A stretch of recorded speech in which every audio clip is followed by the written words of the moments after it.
Bonjour à tous, c'est Fio, on se retrouve aujourd'hui pour le R6 Récap numéro 15, la série qui vous permet de rester informé de la scène PC sur le jeu Rainbow Six Siege, la scène e-sport. Et je tiens à m'excuser déjà pour le retard de cette vidéo qui arrive un jour après, mais voilà, je tiens à préciser que c'est parce que samedi et dimanche je streamais la Pro League APAC, enfin je la castais de 1h à 10h du matin, donc c'était pas possible pour moi de pouvoir faire une vidéo après, il fallait que je me repose avant. Et de toute manière ce sera pareil la semaine prochaine et dans 2 semaines, donc attendez-vous à avoir des vidéos du coup qui apparaîtront le lundi, ne vous en faites pas si on n'a pas du coup le dimanche. Et on commence tout de suite par le dimanche 15 octobre avec les 3e qualifications de la Paris Games Week. C'était la 5e et la 6e place qui étaient mises en jeu. Et on a eu droit à une finale entre les Supremacy et les D-Zone. Donc ce qui fait que toutes les équipes de Challenger League et de Pro League ont eu leur qualification pour la Paris Games Week. Et là en revanche la hiérarchie n'a pas été respectée puisque c'est une victoire 2-0 de la part des D-Zone, donc l'équipe de Challenger League face aux Supremacy, équipe de Pro League. Une victoire 5-2 sur Oregon, 6-4 après sur Consulat. Alors que notamment les D-Zone perdaient 4-1 sur Consulat, ils ont réussi à mettre après 5 manches d'affilée et réussi à s'imposer. Donc voilà, tout simplement assez surprenant, mais voilà, ça montre leur grande force mentale aux D-Zone. Et du coup il ne reste plus que 2 places qualificatives et on en parlera à la fin de la vidéo puisque les matchs se sont déroulés hier. Dimanche, du coup 15 octobre, c'était également le championnat de Pologne, le championnat qui s'est déroulé en LAN pour les phases finales, notamment pour la finale et la place de 3. Et du coup je vous parlerai que de la finale ici, donc c'était une finale entre les Sodos Team que vous connaissez puisque ce sont des équipes de GoFor, face aux The Unknowns, pareil que vous connaissez puisque c'est un mix qui est souvent en GoFor. Et c'est au final une victoire 2-1 de la part des Sodost. Notamment une victoire 5-2 sur Littoral, une défaite après 6-4 sur Club, mais une victoire 5-3 sur Frontière. Donc voilà une très belle performance de la part des Sodos Team qui avait gagné le GoFor il y a d'ici 3 ou 4 semaines, je ne sais plus. Et la 3e place revient à Invicta Gaming qui ne fait pas partie du coup des 2 finalistes.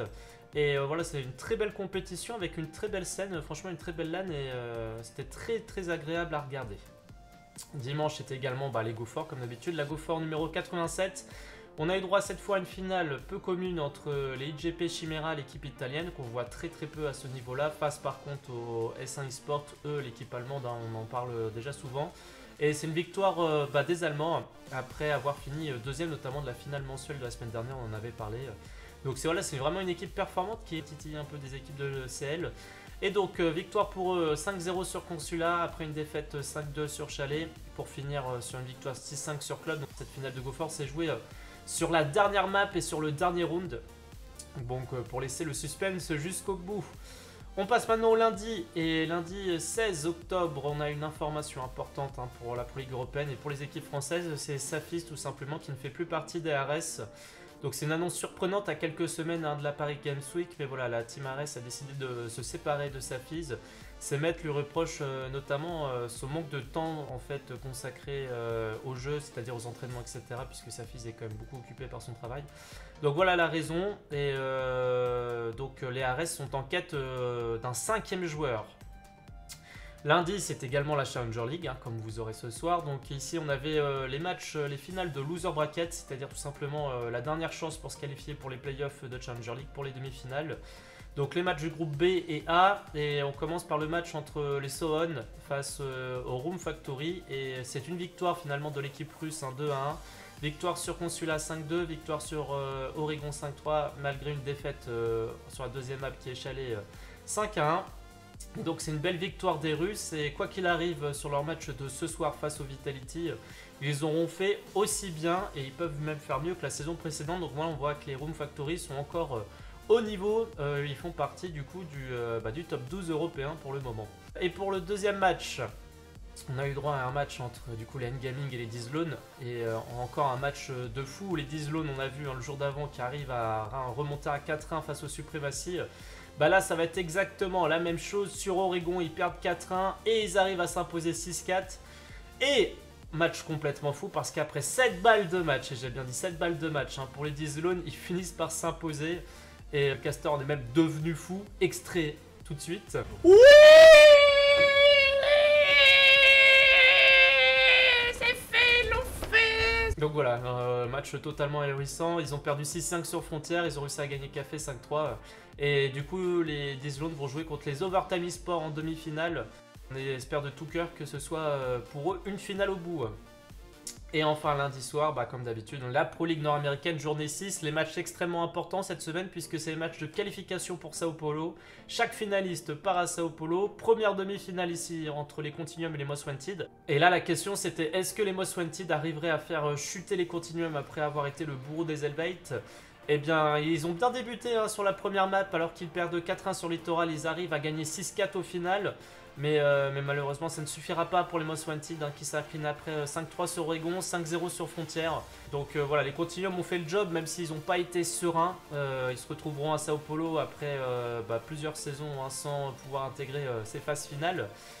Et la deuxième demi-finale, c'est entre les Rogues et l'Infamy. Normalement, les Rogues qui sont archi favoris. Même si les Infamy ont été tombeurs 2 fois d'Era Eternity, et pourtant ce sera quand même une surprise, les Infamy qui vont s'imposer 2-0 face aux Rogues. Une victoire 5-2 sur Consulat, ensuite une victoire 5-3 sur Oregon. Donc voilà, contre toute attente, l'équipe l'année dernière, les Infamy, qui se sauvait grâce aux relégations, qui avait battu les Oslon champions de Challenger League. Mais voilà, l'équipe qu'on imaginait qu'elle allait devoir rejouer sa place finalement pour les Pro League, et non, elle se retrouve à Sao Paulo jouer les grandes finales, donc c'est assez incroyable pour les Infamy. Et en revanche pour les Rogues, voilà, il n'y aura pas donc de qualification pour les grandes finales, ils ne pourront pas prendre leur revanche, je vous rappelle la défaite au premier tour de la Gamescom. Donc finalement c'est une saison assez surprenante quand même sur cette Pro League nord-américaine. On voit qu'il y a énormément de changements et qu'elle n'est pas du tout stable actuellement cette région. Donc ça va être assez sympathique de voir tout ça au Brésil. On passe maintenant au mardi et notamment à l'information importante, c'est Bridé qui rejoint les Suprématies en remplacement d'Elems. Et oui, Elems aurait une vision de jeu différente qui ne correspondrait pas au reste de l'équipe. Après, il faut savoir que les Suprématies, c'est quand même assez particulier leur style de jeu. Comme vous voyez, ils attaquent vraiment sur les fins de partie et tout. Donc voilà, ils ont décidé de s'adjuger les services du coup de Bridé. Et ce changement survient quelques semaines avant la Paris Games Week. Mais voilà, il faut savoir aussi que c'est la fin de la Pro League. Et que donc le mercato est lancé et à tel point bien enclenché que même du côté des N-Gaming, l'équipe de Challenger League du coup qui a perdu face au Dislo dans Challenger League, et bien Fratelli du coup a décidé également de quitter l'équipe et est à la recherche d'une nouvelle équipe, pas forcément italienne, une équipe même européenne qui parle anglais, il n'y a pas de souci pour lui. Donc voilà, ça va être la période des transferts, donc attendez-vous dans les prochains R6 Recap parce qu'on parle effectivement des différents du mercato tout simplement. Mardi, c'est également l'appel Latam, la journée numéro 6, donc même chose que pour l'appel ENA et que pour l'appel Europe, on verra tout à l'heure. Les finalistes iront à Sao Paulo. Et on commence du coup par le gros choc de cette PL Latam, c'était les BRK face à la Team Font. Et malgré une montée en puissance petit à petit de la part des BRK au fur et à mesure de cette saison, ils n'arriveront pas à remporter cette demi-finale. Effectivement, ils commencent par une bonne opération sur banque en s'imposant 5-1, mais après ils perdent assez durement sur Consulat 5-2 et sur Oregon 5-2. Donc la Team Font encore solide représentera le Brésil à Sao Paulo. Donc vainqueur de cette demi-finale et jouera la finale la semaine prochaine. Et pour la deuxième demi-finale, la Black Dragons allait l'emporter, ils étaient favoris. Ils jouaient face à la Team Encore. Et pourtant ils s'imposent quand même assez difficilement sur cette première map, les Black Dragons. Ça reste une victoire 2-0, mais voilà, 6-4 sur Consulat alors qu'ils perdaient 3-4. Donc ils ont encore dû sauver des balles de map et après sortir les tripes pour remporter du coup Consulat. Après victoire 5-2 sur Oregon. Donc les Black Dragons seront donc la deuxième équipe à représenter le Brésil à Sao Paulo pour les phases finales. Ensuite, jeudi 19 octobre, on a une information Ubisoft et ESL ont annoncé la Liga Predator. C'est tout simplement un championnat d'Espagne qui aura lieu cet hiver, même une ligue, puisque ça va vraiment être intéressant, ça va être sur un format ligue. Donc pour participer à ce championnat, il faut au moins avoir 3 joueurs espagnols dans son équipe. Et les qualifications commenceront début novembre. La première équipe remportera 2500 € de cash prize. Et il y aura une prime de 50 € pour chaque journée de chaque match gagné tout simplement durant cette ligue. Ce que je trouve un format intéressant puisqu'une prime à la victoire, ça permet d'être sûr que même les équipes qui ne joueront plus les 3 premières places de la ligue auront toujours quand même la motivation d'aller plus loin pour gagner un peu de sous. Jeudi, bien évidemment, c'est également la Pro League européenne. Donc pareil, phase de finale, enfin les finalistes iront à Sao Paulo. Premier match entre les Millennium et les Hens. Les Millennium doivent absolument s'imposer, sinon il n'y aura pas d'équipe française au Brésil. Et malheureusement, bah, les Millennium n'ont pas pu le faire, hein. Ils ont perdu assez lourdement 5-1 sur Consulat, 5-1 sur Oregon. Donc une victoire d'Ens assez facile, l'EM tout simplement qui n'était pas au niveau malgré leur belle performance face au RS la semaine précédente.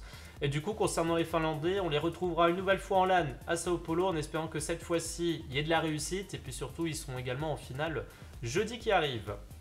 Et la deuxième demi-finale, demi-finale la plus intéressante, c'était entre les Penta Esports et les Snows.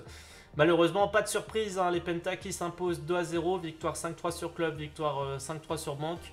Donc les Penta pourront défendre leur double titre, hein, de champion du monde de suite à Sao Paulo pour espérer une troisième fois un troisième titre de championnat du monde d'affilée, ce qui ferait leur quatrième en tout.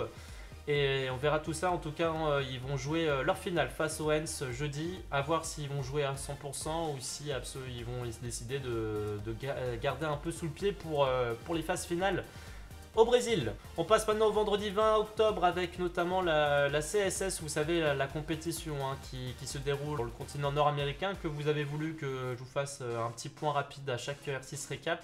Donc on était sur la deuxième journée, hein, de ce tournoi ici.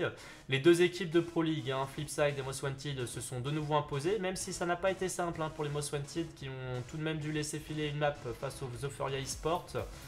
Et sur les autres matchs, en tout cas, c'est les Powerhouse, les VRMIS, les Prévailles et Altitude qui s'imposent également. Et donc, classement provisoire, les Flipside, les Most Wanted et Altitude sont en tête pour l'instant. Et maintenant, on va passer directement à ce qui s'est passé hier, dimanche 22 octobre, avec notamment les finales à Pâques, donc ces fameuses finales, hein, qui m'ont empêché de pouvoir sortir la vidéo hier dans les temps.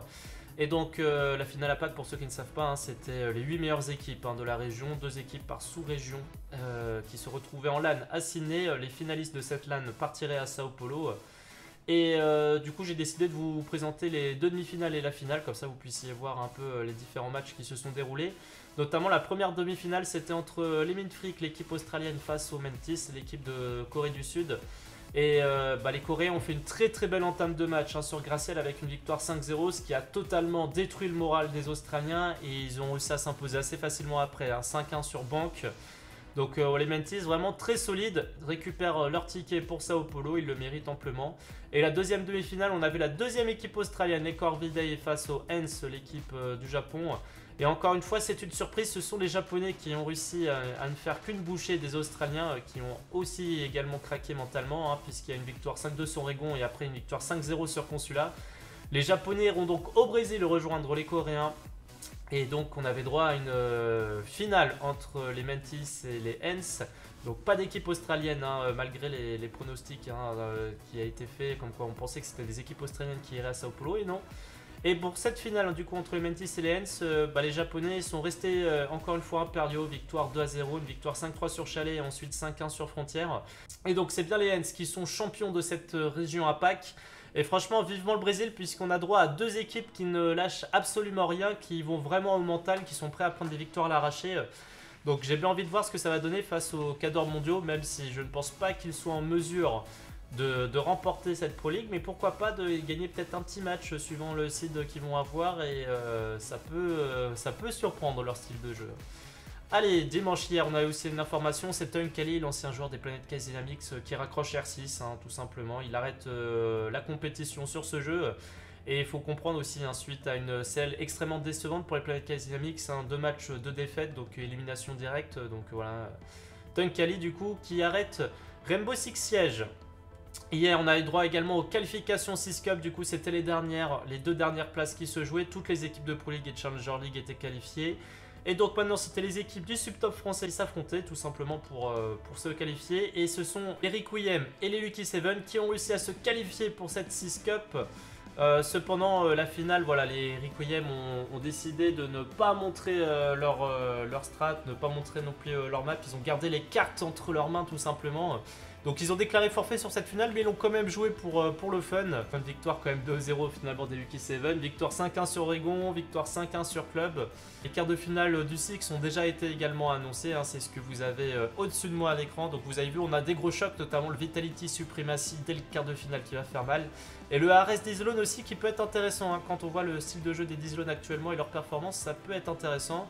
Après côté Bigenius, Requiem et Millennium Lucky 7, Bah voilà, je pense qu'il y a quand même les favoris, mais sait-on jamais, hein, les Lucky Seven qui ont été quand même très impressionnants avec leur line-up, notamment Elems justement qui a joué ses qualifications avec les Lucky Seven, le joueur qui du coup, comme vous avez vu tout à l'heure dans le versus récap, qui a été kick des suprématies. Dimanche, on a également droit à la GoFor numéro 89. Alors la finale n'a pas été stream, ça fut finalement une victoire des Adventure Call. Vous savez, c'était le mix des Penta, etc. Cette fois, ils avaient Kanto Rackety, le joueur des Hens qui jouait avec eux, et Jugger aussi des Overtime. Et donc ouais, une victoire 2-0 face au GoFor Inno. C'est tout simplement les Vitality voilà, c'était les Vitality tout simplement leur line-up. Ils ont décidé, je pense, de déclarer forfait. J'ai pas les informations, mais je pense qu'ils ont déclaré forfait parce qu'ils avaient, du coup, ce soir, ils ont un match important de Challenger League en demi-finale. Donc, ils voulaient absolument pas être stream. Donc, voilà pour le résultat de la GoFor. Et donc, c'est la deuxième victoire des Adventure Call sur ces GoFor sur ces 3 dernières semaines.